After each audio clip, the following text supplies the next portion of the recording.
आज आपण असा विषय घेतला आहे. आता वर्ष हे संपत आले, तर नवीन वर्षामध्ये आपण कशा पद्धतीने जीवन जगावं त्या दृष्टीने नवीन संकल्प करतो ना. नवीन वर्षाला नवीन संकल्प, की आपलं जीवन हे सगळं सार्थक व्हावं असं वाटत असेल, किंवा सफळ व्हावं, यशस्वी व्हावं. आता आपण ह्या वयाला आपण यश कुठलं हवंय? आपल्याला काही व्यावहारिक यश आताची काही गरज नाहीये. पारमार्थिक यश, त्याचीच आता आपल्याला काय आहे, नितांत आवश्यकता आहे. आणि म्हणून त्या दृष्टीने अध्यात्म आपल्याला काय मार्गदर्शन करतं जीवनाला, म्हणून अध्यात्म आणि जीवन असा आपण विषय आज आपण घेतलेला आहे. तर आता हे असं सगळं आपलं हे संपूर्ण जीवन ते अर्थपूर्ण झालं पाहिजे. हा मनामध्ये काय आहे, एक निश्चय झाला पाहिजे, की माझं हे जीवन जे मला मिळालेलं आहे त्याच्यामधून काहीतरी काय आहे, खूप चांगलं निष्पन्न व्हावं. आणि चांगलं काय आहे? आता चांगलं फक्त परमात्मा आहे, आणि त्याच्यातच हे माझं चित्त दडून राहावं. तर त्यासाठी आता 3 अंग म्हटलेलं आहे, की 3 अंगाने विचार करायला लागतो आपलं हे सगळं जीवन सफळ होण्यासाठी. 3 अंग कुठले आहेत? एक चरितार्थच, दुसरं सुख, आणि तिसरं सुखरूपता. आता ह्या 3 अंगाच्या 3 विद्या आहेत, म्हणजे प्रत्येकाची विद्या संपादन करायला लागते. आता चरितार्थाची विद्या आहे, सुखाची विद्या आहे, आणि सुखरूपतेची पण विद्या आहे. आता हल्ली आपण बघतो की सगळीकडे चरितार्थाच्या विद्येला अत्यंत महत्व दिलं गेलं आहे. जसं आता ती चरितार्थाची विद्या, त्यांनी चरितार्थ सांगतो, अन्न वस्त्र निवारा हे आवश्यक आहे. जसं आता लोहार, हं, कुंभार, या लोकांना काय आहे, त्यांच्या घर बसल्या ती मिळते, म्हणजे वडीलधाऱ्यांकडून ती विद्या मिळते, आणि त्याने त्यांचा चरितार्थ चालतो. पण आता जर एखादा डॉक्टर आहे, अणुवैज्ञानिक आहे, त्याला काय करायला लागतं, महाविद्यालयात जाऊन ती इतकी गुंतागुंतीची विद्या शिकावी लागते. आणि मग त्याचा आपण बघतो की त्याच्याही पुढे अनेक अंगाने हल्ली तर किती झालेले, केवढे सगळे क्षेत्र झालेत. जसं आपण म्हणतो की आरोग्याच्या दृष्टीने क्रीडा आहे, करमणूक आहे, साहित्य, सत्ता मिळावी, हे सगळं राजकारणी, कीर्ती प्राप्त व्हावी, अशा अनेक अंगाने काय करतात लोक, त्यासाठी संपादन करतात ती विद्या, आणि ती त्याचा चरितार्थासाठीच उपयोग केला जातो. की काय वाटतं की हे सगळं आता कला असली ना, तरी आज आपण बघतो त्या कलेतून पैसाच मिळतो, आणि त्यांनी काय सुखसोयीने छान राहायचं, एवढंच ध्येय झालेलं आहे. आणि म्हणून आपल्याला संत असं म्हणतात की खरंच त्यांनी सुखी होतो का मनुष्य? एवढं सगळं आहे, गाडी घोडे सगळं सगळं आहे, पण खरंच सुख आहे का? तर त्याचं उत्तर नाही असं आहे. आणि म्हणून कारण काय, इतकं हे सगळं आज विज्ञानाच्या दृष्टीने एवढे सगळे हे आयाम वाढलेले आहेत ना, तेवढं मन गुंतागुंतीचं व्यग्र असं झालेलं आहे माणसाचं. सुरुवातीचा जो मानव होता की नाही, त्याला काहीच नव्हतं, अगदी आद्य मानव, त्याला अन्न वस्त्र निवारा एवढ्या 3च गरजा होत्या. आणि त्यामुळे मन त्याचं कसं होतं, तेवढ्या ह्याच्यामध्येच, दुसरी गुंतागुंत नव्हती मनाला. पण आज आपण बघतो, आता आपण ह्या वयाला सुद्धा कितीतरी प्रॉब्लेम्स असतात ना, शरीराच्या दृष्टीने, घरामध्ये परिस्थिती, काहीतरी काहीतरी असतातच. आणि त्याच्यामुळे मन किती राहतं, अत्यंत व्यग्र, शांत स्थिर राहत नाही. म्हणून असं म्हटलेलं आहे की केवढे हल्ली तर सगळ्या लोकांना इतके आयाम आहेत, की धर्माच्या दृष्टीने, राज्य, राष्ट्र, संपत्ती, प्रदेश, वेगळ्या वेगळ्या समस्या सगळ्या असतात सगळ्या ह्याच्यामध्ये. त्यात पुन्हा काय, वर्तमानपत्र अजून भर टाकतं सगळं. हं? लघुकथा, कादंबऱ्या, किती ठिकाणी मन असं सगळीकडे काय आहे असं गुंतलेलं राहतं. तर म्हणून ते सांगतात की अशा सगळ्या परिस्थितीमध्ये आज आपण हेच बघतो ना, की सुखी कुठे आहे मनुष्य? आहे सगळं, पण सुखी नाहीये. आणि म्हणून ही जी चरितार्थाची विद्या आहे तेवढ्यानीच असं म्हटलेलं आहे, हे सगळं मिळतं पण खरे काही सुखी नसतात. म्हणून ही सुखाची विद्या आहे. त्याच्यामध्ये काय, धर्म नीती न्यायाने तुम्ही जेवढं वागाल तेवढं तुमचं जीवन थोडं सुखी होण्याचा खूप त्याच्यामध्ये म्हणजे म्हणतो की चान्स असतो. की जे सगळी जीवनाची व्यवस्था आहे त्या मानाने म्हणजे ह्या नुसतं हे जे चरितार्थाच्या मागे लागून त्याच्यापेक्षा नीती न्याय धर्माने जे जीवन जगतात ना त्यांना थोडं सुखाची व्यवस्था आहे. आता वास्तविक काय आहे की धर्ममय जीवन मनुष्य जगतो ना, तेव्हा त्याला आतून एक संतोष असतो, समाधान असतं.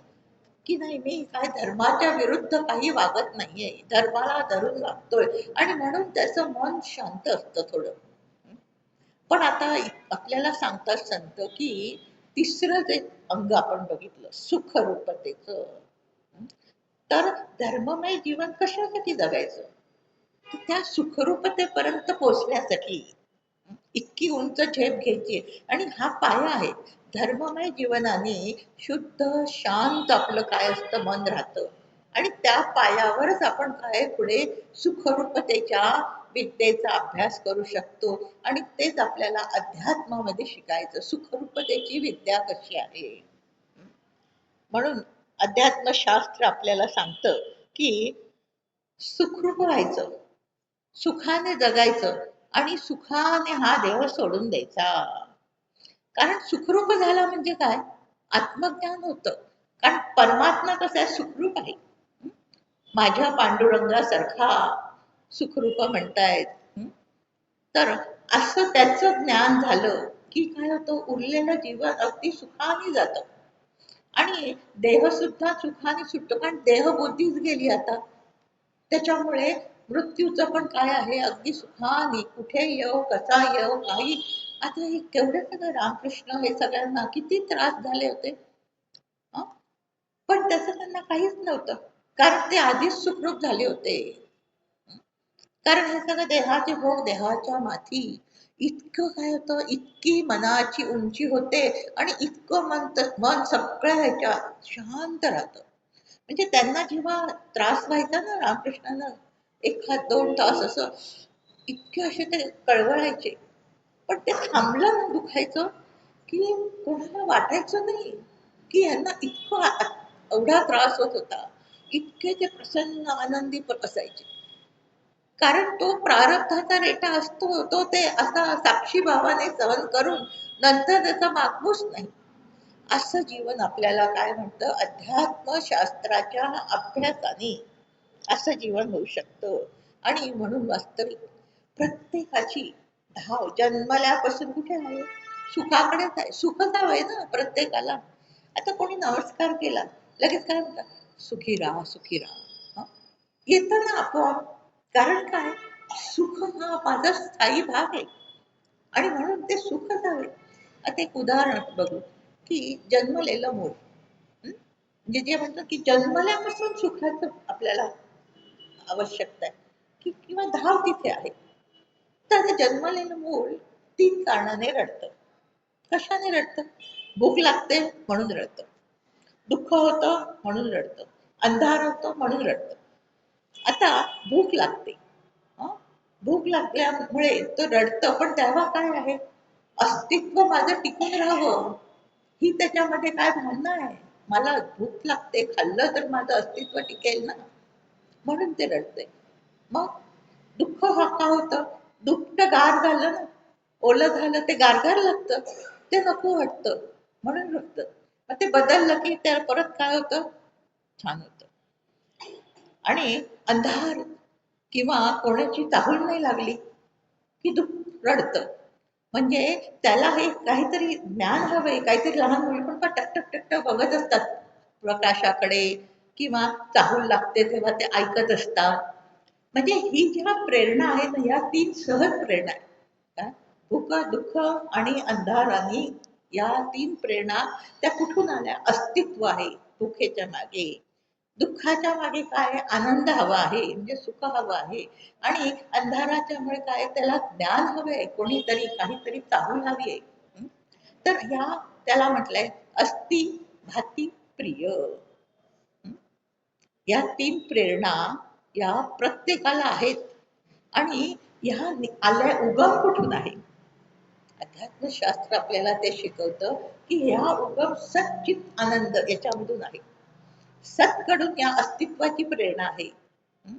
चितकडून काय आहे? काहीतरी मला ज्ञान हवंय, जाणायचंय. आणि प्रिय म्हणजे आनंद.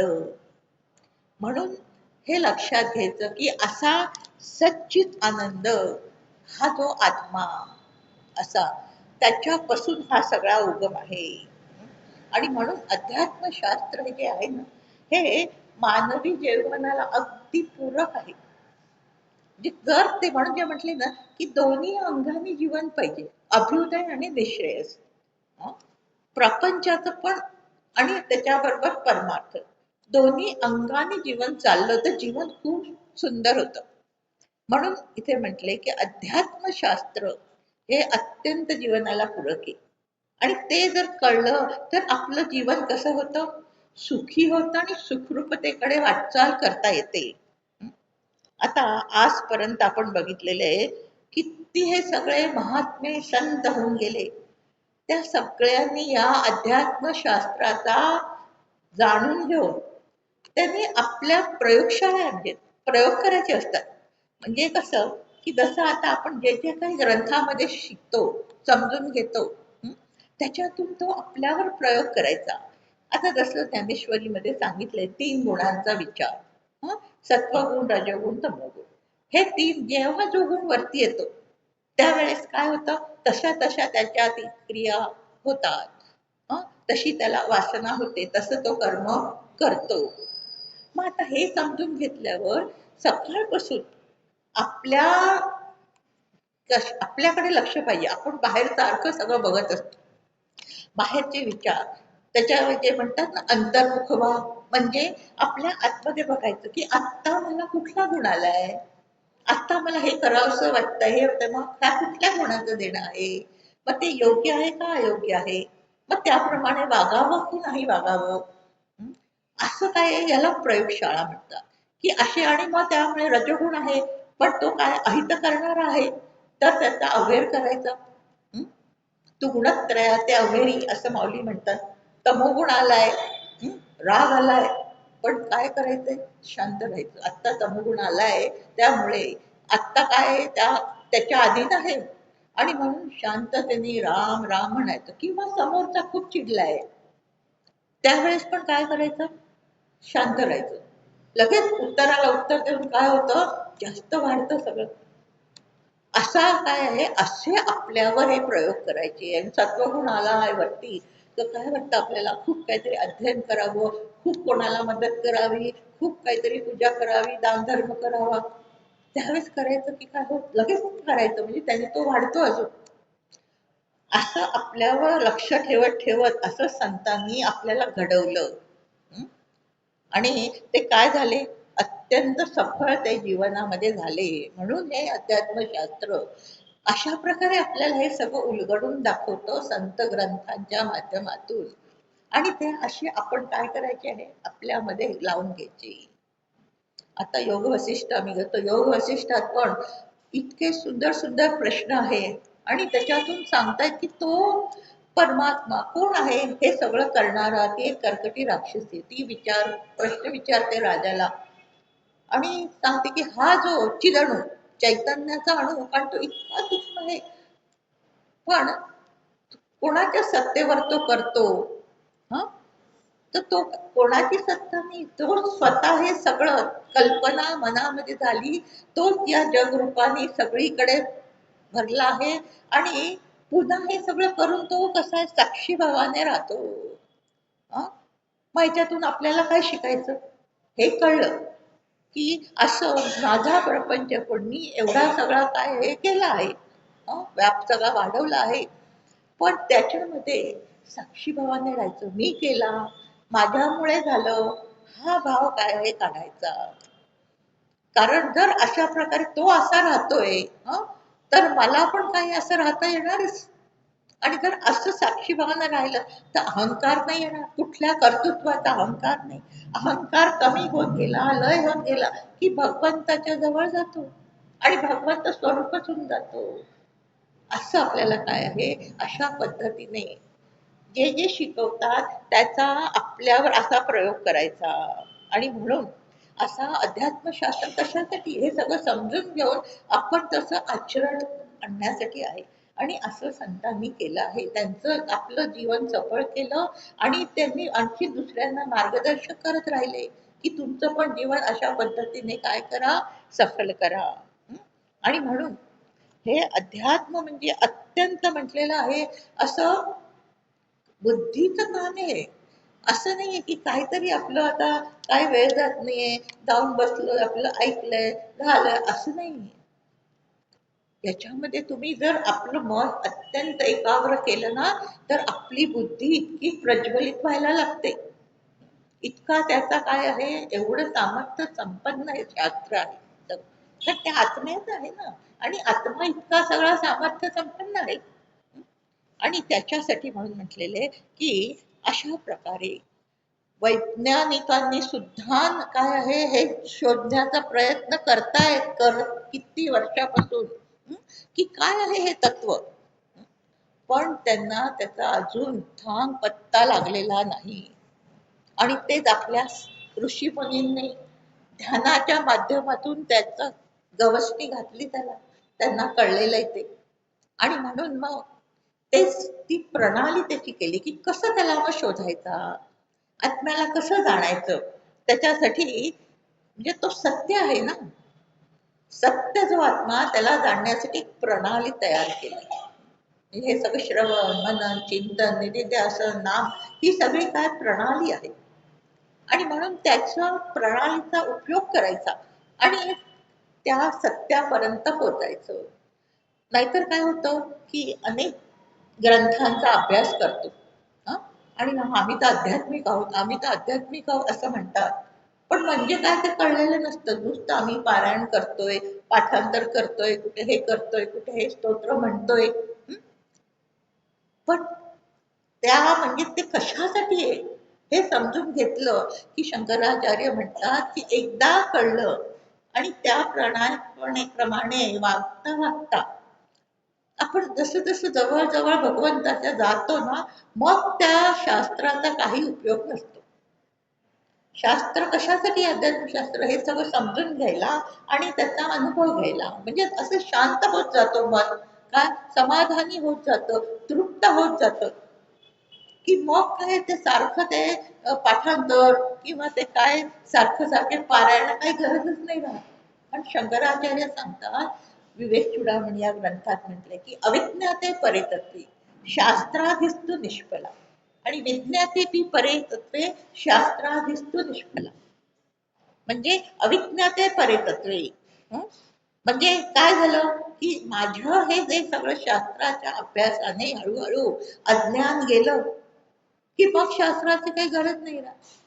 आणि एवढा सगळा नाहीतर अभ्यास करून सुद्धा अजून मी इथे माया ममतेमध्ये चिकटूनच आहे, तरी त्या शास्त्राचा उपयोग नाही ना. काय उपयोग मग एवढं सगळं समजून घेऊन. म्हणून म्हटले की अशा प्रकारे काय आहे की हे अध्यात्मशास्त्र ते समजून घेऊन त्याच्यावर श्रद्धा ठेवायची आहे. कारण संतांनी काय सांगितलं आपल्याला की श्रद्धावान लभते ज्ञानम, गीतेमध्ये म्हणतात ना. आता आपल्याला तर दिसत नाहीये, आता वास्तविक सगळ्या ग्रंथात सांगतात की तोच भरलेला आहे.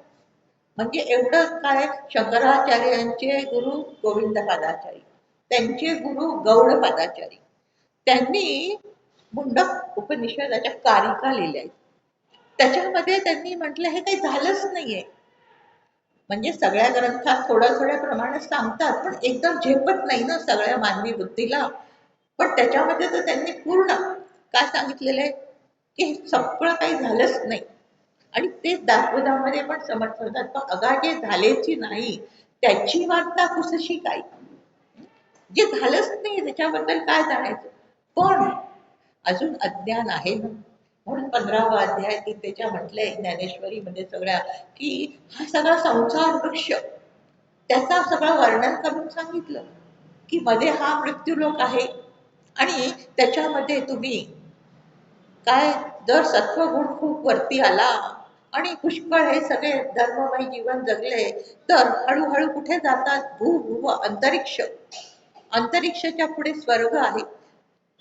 ह्या दोन याच्यामध्ये तुम्ही जसं पुण्य कराल तस तिथे तुमची गती होते. पण त्याच्याही पुढे म्हटले की तपोलोक सत्यलोक ब्रह्मलोक. तर त्या म्हणजे स्वर्गाच्या वर पुढे जे तपोलोकात जातात ना ते लोक तिथे सगळे ध्यान करत असतात, सगळी साधना करतात, तिथे मजा नाही करत. स्वर्गामध्ये आहे असं की भोग भोगतात हे करतात आणि पुण्य संपलं की परत येतात. पण पुढे त्याच्यावरती तपोलोकामध्ये जे आपल्या सत्वगुणाच्या साधनेतून तपाने जातात ते तिथे तपश्चर्या करून अजून पुढच्या लोकात जातात, ब्रह्मलोकापर्यंत जातात. आणि ब्रह्मलोकामध्ये पण ध्यान करून ते काय होतं परब्रह्माशी एकरूप होतात असं आपल्याला ज्ञानेश्वरीच्या 15व्या अध्याय सांगतात. आणि तेच रजोगुण तमोगुण खूप वाढलेला असेल तसंच जीवन तमोगुणाने असते तर तो पशु पक्षी योनीमध्ये, त्याच्यात पुढे आणखीन पापी असेल तो वृक्ष, अजून पाप असेल तर दगड असा जन्म येतो. मग हे सगळं का सांगायला लागतं आणि त्याच्यातच पुढे म्हटलंय की हा सगळा संसार वृक्ष कसा काय उन्मळून टाकायचा.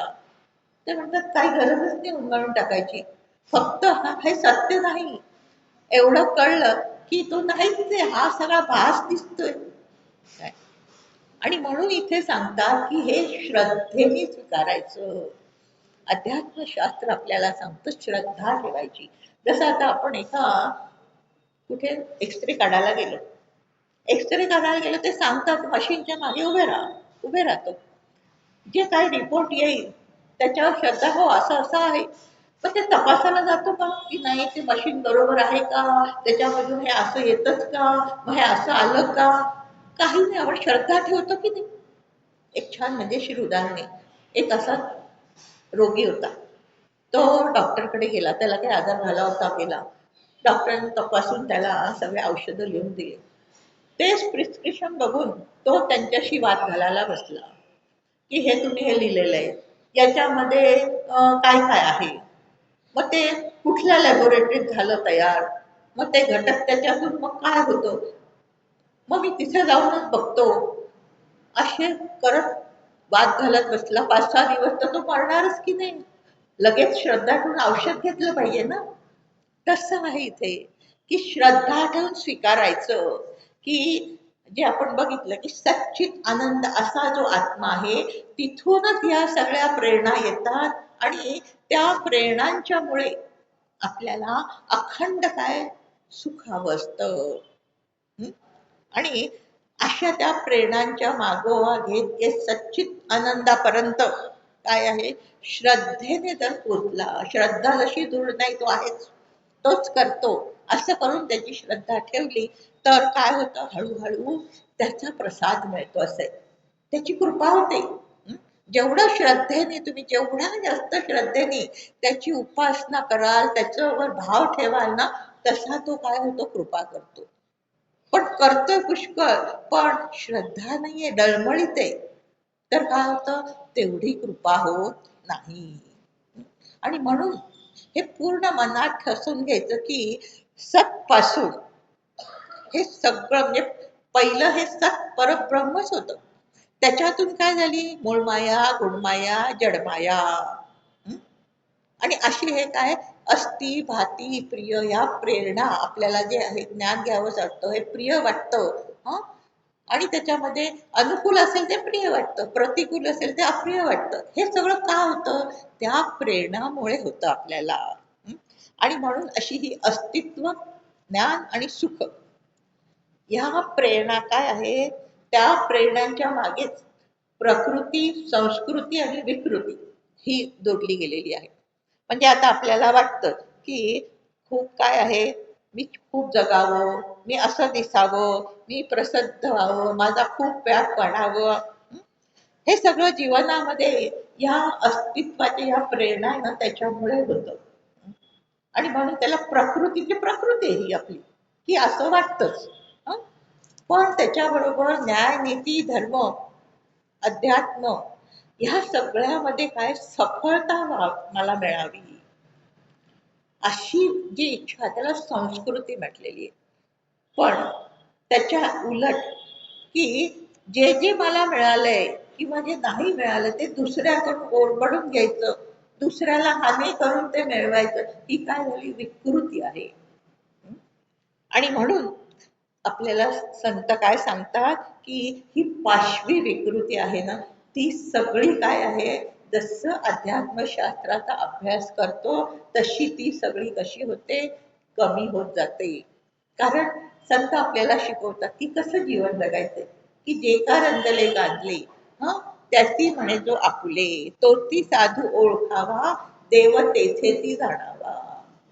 कसं जीवन जगायचंय की जे रंगले गांजले त्यांना आपलं म्हणावं काय, आणि तिथे देव बघावा, त्यांच्यामध्ये देव बघून म्हणजे काय देवाचं कर्मकांड खूप करत असलो पण जो चालते बोलता देव आहे त्याच्यासाठी काहीच नाही केलं तर ते काय कसं आहे जीवन, ती संस्कृती नाही ना आपली संस्कृती असं शिकवते.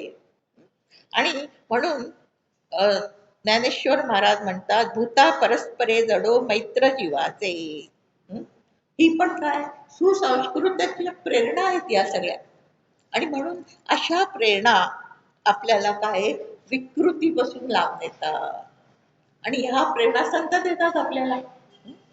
आणि त्याच्यासाठी अशा ह्या प्रेरणांचा मागोवा घेत की खऱ्या प्रेरणा सच्चित आनंद त्याच्यापासून आहे, मग तोच खरा आहे, तोच ह्या सगळ्या प्रेरणा देतो, त्याच्यामुळे मला हे ज्ञान होतं, त्याच्यामुळे मला हे प्रिय वाटतं, त्याच्यामुळे मला हा आनंद होतोय. हं? असा मागोवा घेत घेत असं हे उलगडायला लागलं ना तर मग देह, मन आणि जग ह्यांच्या आधारानेच आपण हे सगळं जीवन जगतोय. त्याला गौणत्व यायला लागतं की नाही, याच्या हे सगळं देहाकडून करून कोण घेतोय, तो आत्मा. या मनाला ह्या सगळ्या संकल्प प्रेरणा कोण देतोय, तो आत्मा. हं? हे जग हे सगळं कोण चालवतोय, तो आत्मा. आणि अशा त्या आत्म्याला जाणण्यासाठी संत प्रवृत्त झाले आणि त्याला जाणून घेता येतं. कारण जेवढं तुम्ही श्रद्धेने त्याच्या अनुसंधानात राहतात ना तसा तो काय प्रसाद मिळतो ना, तो आपल्या हळूहळू आपल्यामध्ये आपल्याला तो सगळा स्वतः उलगडून दाखवायला लागतो. आणि त्यामुळे ज्ञानेश्वर महाराज किती वयाच्या अगदी तरुण वयात त्यांनी आनंदाने समाधी घेतली की नाही, का घेतली, या सच्चित आनंदाला काय केलंय त्यांनी जाणलं. तसं तुकोबारा काय म्हणतात, आम्ही जातो आमच्या गावा आमचा रामराम द्यावा. सहज देहातून जायचंय त्यांना, काहीच देहामध्ये अडकून नाही बसले की आता मला नाही मरायचं, नाही नाही अजून मला जगायचं, काहीच नाही. कारण का, सच्चित आनंद आत्म्याच्या मुळे. तर अशा प्रकारे मी आणि माझं हे जेवढं लक्षात घेऊ की हे सगळं मी आणि माझं हे सगळं मिथ्या आहे, तर काय होईल, जे सत्य ब्रह्म आहे ना तो उलगडायला लागेल. आता काय होतंय, ते ब्रह्म माझ्या जवळच आहे पण मला कळत नाही, कारण मी आणि माझ्यामध्ये खूप अडकून बसलोय, ते अवरोध होतंय ते सगळं. आणि म्हणून ही अशी ही अस्तित्वाची प्रेरणा जी आपल्याला म्हणतो, ती ही सगळी आपली सुखाची आहे, ती आत्म्यापासून आलेली आहे. आणि म्हणून त्या प्रेरणांच्या मागे जाऊन काय करायचंय, न्याय नीती धर्माने जीवन जगत जगत जे आपल्या वाट्याला येईल ते सुख आनंदाने भोगायचं. आणि त्याच्यासाठी काय म्हणतात की म्हणजे दुसऱ्या सगळ्या गोष्टींना जे भलतं महत्व दिलंय ना, की याच्यातून सुख मिळतं त्याच्यातून सुख मिळतं, ते हळूहळू मनातून कमी होत जातं. म्हणून एक हे छान आहे. आपल्याला यांनी सांगितलेले की सांडुनी राम आनंद घन, जो करी विषय चिंतन, तया कैसे समाधान लोलंगतासी. समर्थांच्या दासबोधामध्ये आहे की सांडुनी राम आनंद घन, की जो आनंदाचा घन असा जो राम आहे, हा, तो कुठे आहे? तर माऊली सांगतात, तैसा हृदयामध्ये मी रामू, असता सर्व सुखाचा रामू. माझ्या हृदयातच आहे. त्याला सोडून मी काय दुसऱ्या सगळ्या आनंदाच्या मागे धावते. हं? आणि म्हणून इथे सांगतात की त्याला कसं समाधान होईल? लोलंग म्हणजे विषयांच्या तिथे तो लोलंग झालेला आहे. त्याला खरं मिळेल का समाधान? की तर जो माझ्या आतमध्ये आहे त्याच्या अनुसंधानात राहिलं तर मला काय आहे? समाधान प्राप्त होणार आहे. हं? म्हणून म्हणतात परिभ्रांतासी कामू विषयावरी. म्हणजे सुख कुठे आहे? हे ह्या दोन याच्यातून आपल्याला काय केलं? दाखवलं की असं सुख माझ्या जवळच आहे. आणि म्हणून समजून घ्यायचं या अध्यात्म शास्त्राच्या ग्रंथातून की विषयात सुख नाहीये. फक्त काय होतं? विषयाच्या निमित्ताने मला सुखाचा अनुभव येत असतो. आता विषय, 5 विषय: शब्द, स्पर्श, रूप, रस, गंध. तर विंद धातू आहे. हं? त्याच्यातून विषय हा शब्द तयार झाला. त्याचा अर्थ काय होतो? विंद म्हणजे बंधन, की जो विषय आपल्याला बंधनात टाकतो त्याला विषय म्हणतात. जसं आता चहा, चहा हा विषय आहे. बंधनात टाकले की चहाशिवाय चालत नाही. हं? आणि चहा प्यायला मला छान वाटतं असं मला वाटतं, पण खरं काय असतं माहितीये का, की तो चहा घेताना जर शांत वातावरण असेल, प्रसन्न असेल, मन पूर्ण त्या चहामध्ये असेल ना, तर त्यावेळेस मन, बुद्धी, चित्त, अहंकार, आपल्या अंतःकरणात हे इंद्रिय आहेत आपली बरं का, ती शांत होतात. हं? नाहीतर टीव्ही पाहत, गप्पा मारत असं तो चहा प्यायला ना तर तेवढं परिणाम नाही होत. तो आता आपली सवय लागली नाही, चहा घेतला की म्हणून आपला घ्यायचा, ढोसायचा असं होतं. पण जपानीज लोक असे, त्यांची चहा पिण्याची पद्धत आहे. दोघं जण असे समोर समोर बसणार, मध्ये किटली, ग्लास, आणि त्याच्यात ओतून असे वज्रासन मध्ये बसून डोळे बंद करून एकही शब्द न बोलता नुसत्या त्या चहाचे घोट अगदी आरामात घ्यायचं. म्हणजे दुसरा कुठला विचार नाही, तर ते आपलं आतलं सुख काय होतं वरती येतं. हं? म्हणून सांगतात ना की तुम्ही अगदी मनापासून नाम घ्या, दुसरे विचार सगळे सोडा.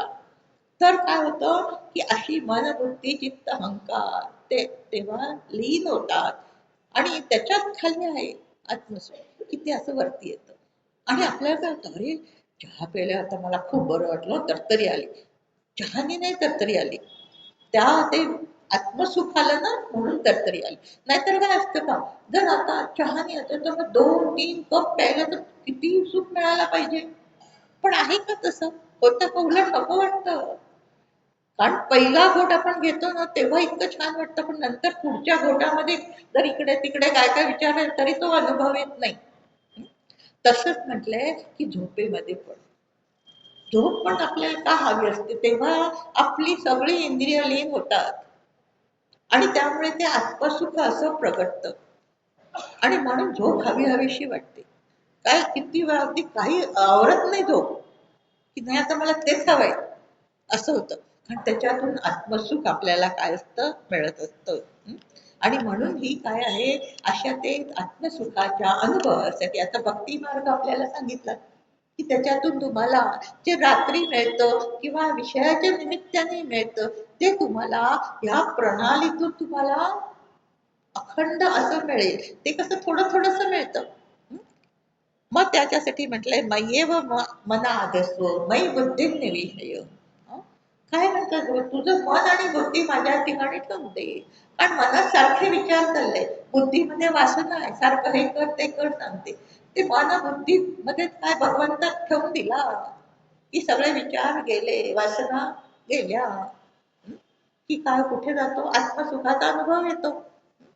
म्हणून हे सगळं काय आहे, असं शास्त्र म्हटलेलं आहे की समजून घ्यायचं. नाहीतर आपण आज बघतो की सुखाच्या साधनांची तर लूट चाललेली आहे. ज्याच्या त्याच्या घरात सगळी साधनं आहेत, पण आहेत का सगळे सुखी? हं? म्हणून म्हटलेले की हे सगळं पैशाने साधनं येतात. आणि लोकांना काय वाटतं, खूप पैसा मिळवला की मी हे सगळं साधनं घेऊन, मी खूप काय गाड्या घोडी घेऊन मी अगदी सुखाने राहील. आणि म्हणून मग कशाही मार्गाने काय आहे, पैसा मिळवायचा, अशी ही सगळी विकृती येते. म्हणजे चुकीच्या समजुतीने की खरं चुका कुठे आहे. हं?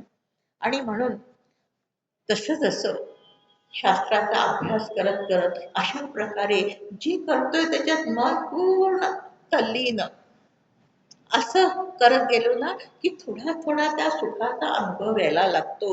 हं? आणि जसा तो सुखाचा अनुभव येतो ना, तसं तसं या विषयातल्या सगळे विषय बोथट व्हायला लागतात. त्या विषयांचं आता पहिल्यासारखं आकर्षण वाटत नाही. आता तुम्ही माफ करा, तरुण वयामध्ये हं, सिनेमा बघायचे. आता वाटतो का सिनेमा बघावं, वाटतं तरी का? काय ते बघायचं असं वाटतं. हं?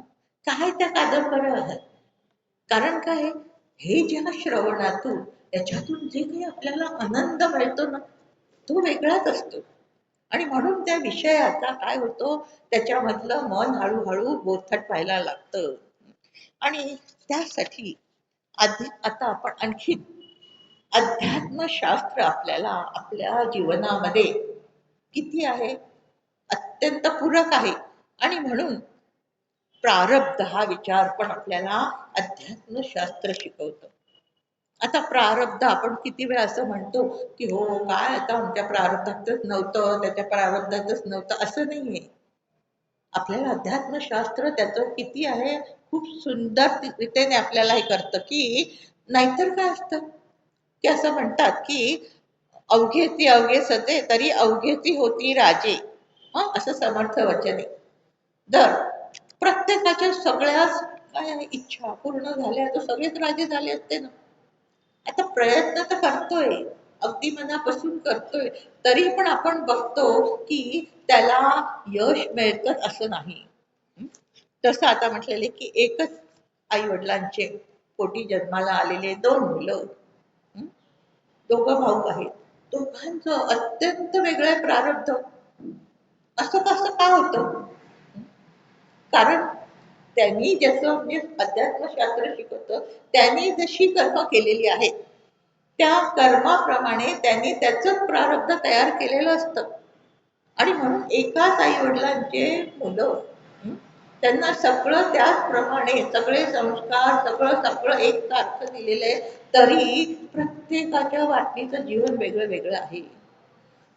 तसं आपण एकाच वर्गामधले 50-60 मुलं असतात. हं? ते एकाच वयाचे, एकाच वर्गामध्ये ते शिक्षक सगळ्यांना सारखंच शिकवतायत. ती परीक्षा सगळ्यांना आहे, पण त्या परीक्षेमध्ये सगळ्यांना यश नाही मिळत. आणि किती वेळा काय होतं, कोणी अचानक आजारी होतं. मग काय, हे काय कशामुळे झालं? म्हणजे सगळेजण परीक्षा पास नाही होत आणि कोणाला कमी जास्त पण मार्क मिळतात. कारण किती वेळा संगती नाही चांगली लागत, कधी अभ्यासच नाही करत, हं? कधी काहीतरी अपघातच होतो, हं? कधी त्याच्या लक्षातच नाही राहत. अनेक अंगाने. तर हे असं का होतं? प्रत्येकाला वेगळं वेगळं शिकवलं एकसारखंच, पण प्रत्येकाचं हे वेगळं, कारण त्याच्या त्याच्या प्रारब्धाप्रमाणे. आणि आणखी पुष्कळ अशी उदाहरणं आपल्याला घेतलं की आपण आपल्या मनामध्ये अगदी पक्क पटतं. मोठे मोठे अपघात होतात. त्या अपघाताच्या वेळेस काय होतं, अरे त्या चालकाने ड्रायव्हरनी ना दारू प्यायला होता, नशा केली होती. हं? आता नशा का केली त्याने, त्याला का बुद्धी झाली त्यावेळेस नशा करायची? कारण त्या अपघात एक प्रारब्ध होतं त्याच. तसं काय वादळच येतं जोर, काय तर म्हणे दाब कमी झाला उष्णतेचा आणि म्हणून एवढं मोठं सुनामी आली. मग नेमकं तिथेच कसा दाब कमी झाला? आणि त्यावेळेस तिथे जेवढे लोक होते ते का गेले? कारण त्यांचं तसं प्रारब्ध होतं. म्हणजे त्यांनी तसं ते कर्म केलेलं असतं. आता किती वेळा असं होतं ना की सज्जन मनुष्य आहेत, कोणाच्या आध्यात नाही मध्यात नाही, पण उगाच त्याची वैरी असतात आणि त्याला उगाच कुठेतरी अडकवलं जातं, कुठेतरी कोर्ट केसमध्ये कशात तरी अडकवलं जातं, तर काहीच त्याचं हे नाहीये. मग असं कसं व्हावं? आणि एखादा काय खूप गुन्हा करून तो सुटून जातो, कारण त्याची त्याची तशी तशी कर्म असतात. आणि म्हणून असं म्हणतात की एखादा अगदी उत्तम डॉक्टर आहे, त्याने ऑपरेशन केलं की सफळ होतच. आणि एखादा पेशंट अगदी थोडंसं म्हणजे जुजबी ऑपरेशन आहे, पण ते सफळ नाही होत त्यावेळेस त्याचं, आणि मोठं अगदी ऑपरेशन त्याच्यामध्ये तो यश मिळवतो. मग असं का झालं? मग त्याचेच सगळे उत्तर काय आहे की प्रारब्ध. कोणीतरी आता नवजात बालक गर्भामध्येच मरतं आणि कोणी 100ही पार करतं. मग याला उत्तर काय? तर प्रारब्ध. आणि म्हणून आपल्याला अध्यात्मशास्त्र शिकवतं की आशु हे प्रारब्ध असतं, आणि म्हणून ते आपल्या जे वाट्याला आलंय ते शांतीने स्वीकारायचं, कारण माझेच कर्म आहेत ते आधीचे. आणि आत्ता मात्र काय करायचंय की आत्ता मात्र न्यायनीती धर्माला धरून खूप चांगलं जगायचं, की जेणेकरून आता पुढचं प्रारब्ध चांगलं होईल. हा विचार आपल्याला अध्यात्मशास्त्र शिकवतो. आणि म्हणून त्याच्यामध्ये सांगितले प्रयत्न, की त्याच्यासाठी मी आत्ता प्रयत्न जे करीन ना, ते पुढचं माझं प्रारब्ध त्याच्यातून तयार होणार आहे. जसं आता अर्जुनाला सांगितलंय की तू कर्म कर, हा, फळाचा विचार करू नको, निमित्त मात्र भव सव्यसाची ना. तसं हे कर्म करताना सारखं लक्षात ठेवायचं. कारण आपल्याला गीतेमध्ये 3 अध्याय सांगितले ना, 3रा 4था 5वा सगळे कर्मावर. कारण कर्म आपल्याला जन्मापासून मृत्यूपर्यंत कर्म करावंच लागतं. मग ते कसं कर्म करायचं ते आपल्याला हे शास्त्र आपल्याला शिकवतं, की तू काय कर, तू हे सगळं कर्म कर्तृत्व सोडून कर, फळाची अपेक्षा सोडून तू कर्म कर.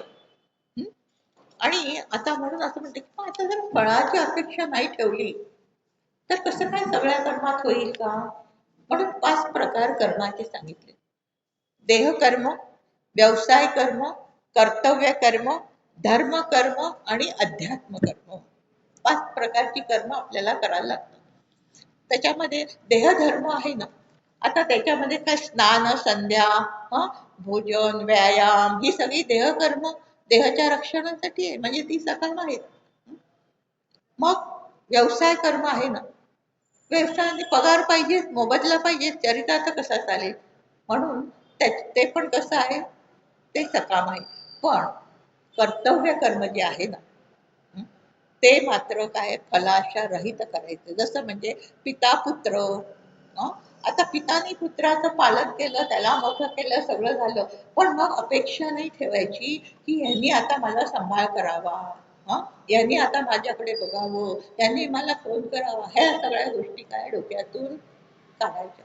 केलं तर उत्तम, पण नाही केलं तरी काय म्हणायचं, मी माझं कर्तव्य केले. गोंधळेकर महाराज तेच सांगायचे की तुम्ही का दुःखी होता, की तुम्ही अपेक्षा ठेवता की मी एवढं सगळं त्याचं केलं, हाडाची काढं केली, जीवाचं रान केलं, त्याला एवढं शिकवलं, असं केलं तसं केलं, आणि आता तो विचारत पण नाही. मग वाईट वाटतं, कारण अपेक्षा, अपेक्षेमध्ये दुःख आहे. आणि म्हणून इथे सांगतात की अपेक्षा रहित कर्म करायचं. केला सांभाळ तर ठीक, नाही तर काय नाही. कारण दुःख होतं ना, आणि दुःख झालं की मन कसं होतं, अशांत अस्वस्थ होतं. आणि म्हणून त्या अपेक्षा सोडून दिल्या तर मन शांत स्वस्थ राहतं. आणि जे मिळायचं ते मिळणारच आहे, भगवंत सगळ्यांची काळजी घेतो. नाही त्यांनी विचारलं म्हणून काय आहे, आपलं काही राहणार नाहीये. हा दृढ श्रद्धा भगवंताची पाहिजे. त्यानंतर दुसरं म्हटलेलं आहे की धर्मकर्म आहे, ते पण फलाशा रहित पाहिजे. म्हणजे स्नान, अरे यज्ञ संध्या वैश्वदेव हे केलेच पाहिजे, पण त्याच्यातून मला हे फळ मिळेल अशी अपेक्षा नाही. अपेक्षा सोडून हे करत राहायचे, की त्याच्यामुळे आपलं चित्त शांत स्वस्थ राहतं. आणि तर कारण काय अपेक्षा ठेवली ना की तेवढं फळ काय तेव्हा मिळेलच असं काही नसतं. आपण व्रतवैकल्य बघतो ना, सगळेजण कोणी म्हणतात आम्हाला ह्याचं खूप छान प्रचिती आली, देवीने आमचं सगळं काम केलं, त्या वैष्णोदेवीला जातात तिथे सगळ्या काय मनोकामना पूर्ण होतात. सगळ्यांच्या नाही पण होत. मग काय होतं, वाट बघत असते, नाही आता नाही, आता येईल पुढे, देईल पुढे, मी हे केलंय म्हणजे ती देईलच. हं? आणि मग नाही नाही मिळत, नाही मिळत, किती वर्ष जातात, निराश होतो. त्याच्यातून मग काय होतं, सूड घेण्याची येतं. अशा एक एक हे होतात. म्हणून काय म्हटलेले की अपेक्षा ठेवायची नाही. आणि पाचवं जे अध्यात्म कर्म आहे त्याच्यामधून मोक्ष हाच आहे अपेक्षा, फळ. आणि म्हणून ते सुद्धा काय आहे, कुठलेही अपेक्षेने करायचं नाही. म्हणून म्हटलंय संतांच वे वसता, योग ज्ञानी पैसता, गुरुचरण उपासिता वैराग्य येती. की संतांच्या जवळ बसून हा सगळा बोध समजून घ्यायचा आणि मग जेवढी आपल्याला जमेल तेवढी सेवा. आता वास्तविक गुरूंची सेवा असं नाही, पण सगळं आपण जे करतोय ना ते सेवाभावाने करायचं. प्रत्येक कृती सेवाभावाने, कारण हे भगवंताचं हे घर आहे, भगवंताचं हे जग आहे. त्यांनी हा देह दिलाय, त्यांनी ह्या सगळ्यांचे देह दिलेत माझ्या अवतीभवती, तर ते सगळं भगवंताचं आहे.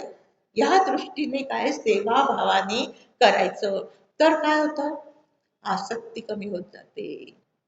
आसक्तीच आड येते ना. आणि म्हणून म्हटलंय की वैराग्य येते, वैराग्य यायला लागतं.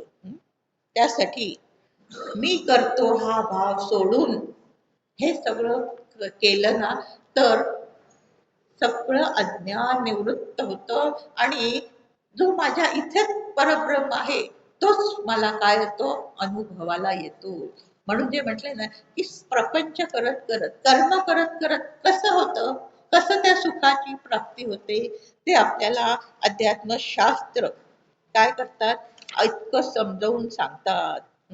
आणि म्हणून त्याच्यासाठी ईश्वर आहे, ईश्वराला मानावं लागतं. कारण हे सगळं ईश्वराने दिलंय ना, हे सगळं जग त्याचं आहे, त्याने हे सगळं दिलंय मला. आणि म्हणून त्या ईश्वराची काय केली पाहिजे, उपासना केली पाहिजे. कारण प्रारब्ध तोच देतो आपल्याला असं म्हटलं जातं. वास्तविक आपणच आपलं प्रारब्ध करतो, पण देण्याचं काम तो करतो ना आपल्या वाट्याला. आता आता हे ते सगळं त्याचं त्याचं काम आहे, तो न्यायी आहे. आणि पण त्याच्याकडे तीन शक्ती आहे, कर्तुक, अकर्तुक, अन्यथा कर्तुक. म्हणजे ज्यांनी जे केलंय ना ते त्याला द्यायचं, त्यांनी जे पुण्यकर्म काय चांगलं केलंय त्याचं सगळं त्याचं फळ त्याला द्यायचं. ज्याने नाही केलेलं त्याला ते नाही देणार. मग किती तुम्ही हे करा, पण नाही, आत्ता प्रारब्धात तर नाही मिळणार. आणि तिसरी त्याच्याकडे शक्ती आहे, अन्यथा करतो. म्हणजे जर तो भक्त आहे, ईश्वराचं पुष्कळ काय आहे, तो मनापासून श्रद्धेने करतोय, तर त्याला तो त्याच्या प्रारब्धात नसेल तरी तो देतो, असा ईश्वर आहे. आणि म्हणून काय आहे की अशी ह्या ईश्वराला धरून ठेवायचा. कारण हे सगळं त्यांनी निर्माण केलं की नाही. आता आपण तांदूळ, डाळ हे सगळ्याची बीज त्यांनी निर्माण केले. आता त्या तांदूळाच्या बीजातून त्यांनी अनेक प्रकारच्या जाती माणसांनी केल्या, तांदळाच्या अनेक जाती केल्या, पण तांदळाचं बी आहे ते नाही तयार करता येत माणसाला. म्हणून म्हटलेले की अशा माणसाने काय केलेले की हे जे सगळे उपलब्ध पदार्थ आहेत ना ते घेऊन काहीतरी करतो, पण ते पदार्थ नाही त्याला तयार करता येत असं म्हटलेले. आणि दुसरं म्हणजे मृत्यू सुद्धा चुकवता येत नाही. आणि म्हणून त्या ईश्वराला काय करायचंय, मानायचं आणि त्याची उपासना करायची. आता उपासना त्याची करायची म्हणजे कशी करायची, की अशी त्याच्याकडे हे सामर्थ्य आहे. आणि त्याच्यासाठी सगळी जी आपण बघतो की जे जे ईश्वराने माझ्या वाट्याला दिले ते कसं स्वीकारायचं आनंदाने. त्याचे उदाहरण सांगते की समर्थांचे शिष्य आणि समर्थ एकदा असे जात होते एका गावात दुसऱ्या गावी, वाटेत शेत आलं. आता दुपार झाली होती, चालून चालून दमले होते, भूक लागली होती. त्यांनी काय केलं, त्या शेतामध्ये शेंगा होत्या, कोणी दिसत नव्हतं, कोणी दिसत नव्हतं, त्या सगळ्यांनी शेंगा घेतल्या आणि तोडून ना खाल्ल्या. आणि तेवढ्यात काय झालं, तो शेताचा मालक आला, त्याने सगळ्यांना धरून बडवलं. मग मार पण सहन केला. समर्थ म्हणाले, चूक झाली ना आपली, मग काय करायचं. म्हणून हे जे इथे काय आहे, ज्याप्रमाणे जीवनामध्ये जसं काय आहे ईश्वराने सांगितलंय तसं करावं, पण त्याच्या विरुद्ध झालं तर त्याची शिक्षा ही पण त्याची आहे, म्हणून ती भोगायची. असा ईश्वराचं म्हणणं म्हटलेलं आहे. दुसरा उदाहरण आहे की संत तुकोबाराय, त्यांनी काय केलं, एका स्त्रीने त्यांच्यावर उकळतं पाणी टाकलं, ते सोसलं ना. ज्ञानदेवांनी भाकरी भाजण्यासाठी खापर नाही मिळाली त्यांना, पण त्यांनी काय शांतीने ते सोचलं, कारण ती ईश्वराची इच्छा. म्हणजे आपण म्हणतो ना की हो बाबा आता ईश्वराची इच्छा काय करणार, हं? नुसतंच म्हणतो, पण तसं नाही. यांनी कसं हे सगळं प्रत्यक्ष त्याची इच्छा म्हणून ते स्वीकारलं. हं? तसं चोखोबांनी विठ्ठल मंदिरात त्यांना प्रवेश नाही मिळाला, त्यांनी ईश्वराची इच्छा स्वीकारलं. गाडगे महाराजांनी लोकनिंदा सहन केली. हं? म्हणजे त्या सगळ्या ह्याच्यात ठेविले अनंते तैसेची राहावे, चित्ती असू द्यावे समाधान. म्हणजे कसं जीवन जगावं ना, ते आपल्याला हे अध्यात्मशास्त्र शिकवतं, की असं त्या ईश्वर जे माझ्या वाट्याला देईल, हं, ते अशा प्रकारे काय करायला पाहिजे, की सहन करायचं विना तक्रार. आणि म्हणून, कारण का तो पूर्ण आहे आणि मानव हा कसा आहे, अपूर्ण आहे. आणि म्हणून त्याची उपासना करायची. उपासना करता करता मनाची अशी अवस्था होते की जसं तुकोबारा म्हणतात ना, की जैसी स्थिती आहे तैशा परी राहे, कौतुक ते पाहे संचिताचे. हं? आपल्या वाट्याला जे सगळं जीवन येतंय ना, ते सगळं कौतुकाने बघू, असं आहे का, ठीक आहे, असं आहे, वा वा छान, असं काय करता आलं पाहिजे. आणि असं होतं जर त्या ईश्वराची उपासना दृढतेने केली ना, तर असं मन तयार होतं पिळदार. आणि त्या मनाला अशा प्रकारे काय आहे हे सगळं करता येतं. आणि म्हणून त्याच्यासाठी ईश्वराची गौणी भक्ती सांगितली. व्रत, वैकल्ये, हं, उपास, तीर्थ, पारायण, ही सुरुवातीची. हे करता करता काय होतं, असं मन तयार व्हायला लागतं आपलं.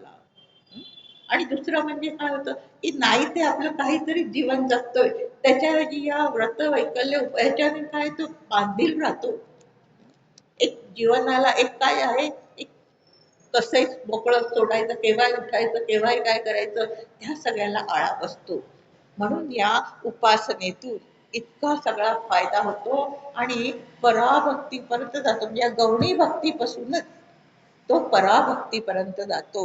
आणि म्हणून शेवट आपण बघूया की असं मन व्हायला लागतं की सगुणाची भक्ती करता करता, हा, मग जे जे भेटे भूत ते ते मानिते भगवंत, असा भाव आपोआप व्हायला लागतो. आणि म्हणून त्याच्यासाठी म्हटलंय की प्रत्येक कर्म, त्याच्या म्हटलंय ना ज्ञानेश्वरी, तया सर्वात्मका ईश्वरा, स्वकर्म कुसुमांची वीरा, पूजा केली होय अपारा तोषा लागी. कसं कर्म करावं, त्याला संतुष्ट होईल असं कर्म केलं पाहिजे. म्हणजे इतकं सुंदर केलं पाहिजे, कर्मरूपी फुलांची पूजा करायची. आपण पूजा करतो फुलं वाहून, पण कर्मरूपी फुलं म्हटलेली आहे. हा, की जसं कर्तव्य, जे माझे कर्म आहेत ती इतकी सुंदर करायची की ती बकुळीची फुलं म्हटली आहे. कर्तव्यरूप कर्म, त्याच्यातून असा सुगंध आला पाहिजे. धर्मरूप कर्म आहे ते काय, मोगरा आहे. अध्यात्मरूप कर्म ते इतकं छान की चाफ्यासारखं, इतका सुगंध त्याला. न्याय नीतीला धरून, व्यवसायाला धरून जी कर्म होतात ती जाईजुईची फुलं असं म्हटलेली. अशा प्रकारे ही सगळी कर्म, धर्म कर्म, कर्तव्य कर्म अशी सुंदर करून त्याला ती अर्पण करायची. ही खरी काय आहे, त्या ईश्वराची पूजा आहे. हं? तर काय होतं, इतकं हे मानवी जीवन खरं इतकं असह्य आहे, पण ते इतकं सुसह्य होऊन जातं. आणि म्हणून सगळी कर्म अशी नियमाला, न्यायाला, नीतीला, धर्माला धरून अशी झाली त्या भगवंताची आज्ञा ह्या विचारात झाली ना की पश्चाताप करायची वेळच येत नाही आणि आपलं जीवन कसं होऊन जातं तर निर्भय होतं. म्हणून अशा प्रकारे आपण थोडंसं अध्यात्मशास्त्र आपलं जीवनाला किती उपयोगी आहे हे बघण्याचा प्रयत्न केला तर असंच आपण काय संतांच्याकडे मागणी करूया की जसं त्यांनी आपलं जीवन सुखकर केलं तसं आपल्या पण सगळ्यांचं जीवन असं सफल व्हावं. जय जय रघुवीर समर्थ.